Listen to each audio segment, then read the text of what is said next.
Cluj-Napoca is the fourth largest city in Romania. The historic capital of the Transylvania region, Cluj was originally founded as a Roman colony almost 2,000 years ago. When Romania fell under Soviet occupation at the end of World War II, historic architecture was replaced with high-density communist block housing. As the new regime sought control of the nation's churches, many brave pastors took their ministries underground. These daring clergymen risked harassment, arrest, torture, and even assassination at the hands of the Securitate, the Romanian secret police. They live under pressure 50 years, so they could not think, they was not allowed to think by themselves, was not allowed to talk. It was dangerous because everybody could be a Securitate. In proportion to the population, the Securitate was one of the largest secret police forces in the Eastern Bloc. 1 out of every 40 citizens was a paid informant for the government. One of the most brutal secret police forces in the world, the Securitate was responsible for the arrests and deaths of thousands.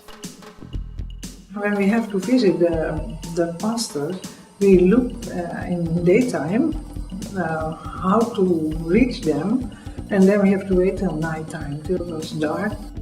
They were afraid. They were really afraid because when somebody saw and told the Securitate, they had to come to the police station.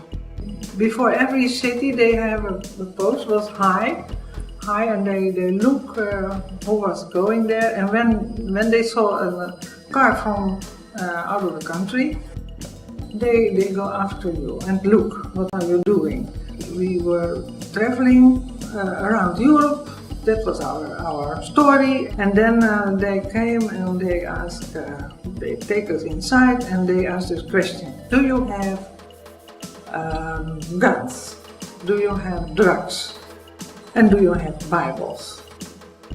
And then they have big mirrors and they put under the car, because you could have something or somebody under the car. But what they didn't know, we had secret places in the caravan. We were in a car in a caravan, and there we hide Bibles and money, because it was very important for the pastors here. Cluj-Napoca is home to the second largest Hungarian community in Romania. For this community of approximately 80,000 people, spiritual options are severely limited.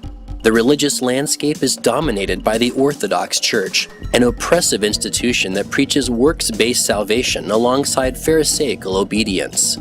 Only a handful of small churches proclaim the gospel in Hungarian, and even these struggle to offer cultural relevance in the midst of century-old traditions.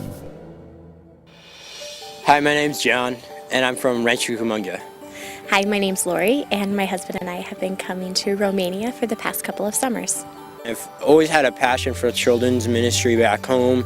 The Lord put the country of Romania on my heart when I was at my undergrad program. EGM connected us with David and Emese. They work with the Hungarian Baptist Church in Cluj, Romania. When I first got to Romania, I really it seemed a lot different. It was a lot more depressed. Everything's a lot older, and I'd never experienced anything like that.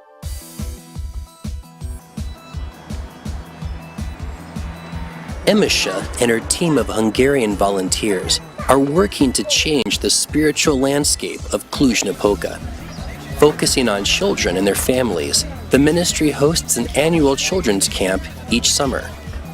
This church has one of the only evangelical children's ministries in Cluj and the surrounding areas, the surrounding villages. Emese has a really big job trying to reach the lost children. She's just really on fire for the Lord and has this goal and vision of what she wants the children's ministry at the church to become and what these camps to become. We are here, all of us volunteers. It's no one's job, and we want to help these kids. We want to bring some joy and some happiness in these kids.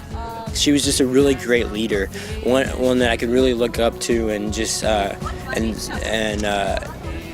respect for what she does. Some of them are coming from hard backgrounds. Some of them are coming from destroyed families.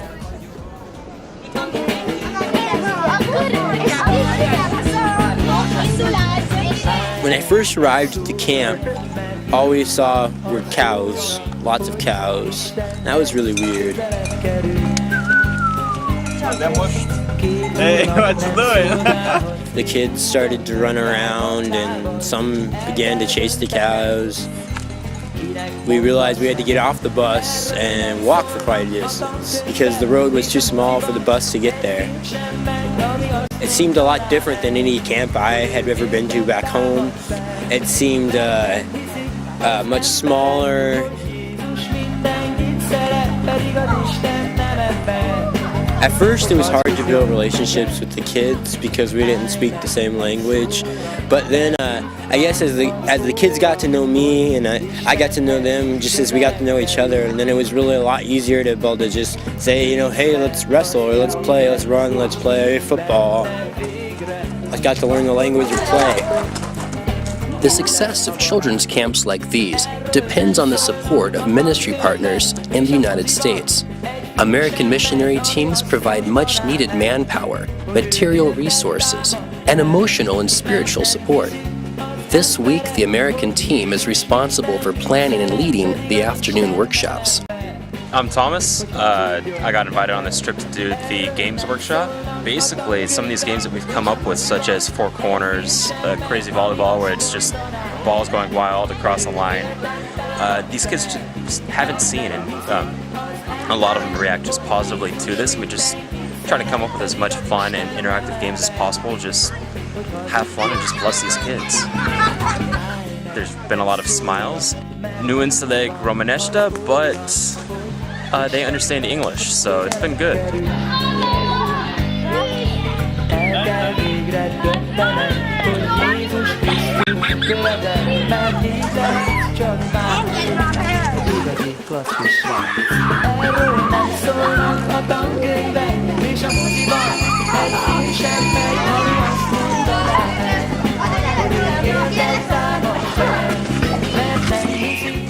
The kids need love, and that's all they want. They just want a person to be with, to pay attention to them, and just, I don't know, be a friend.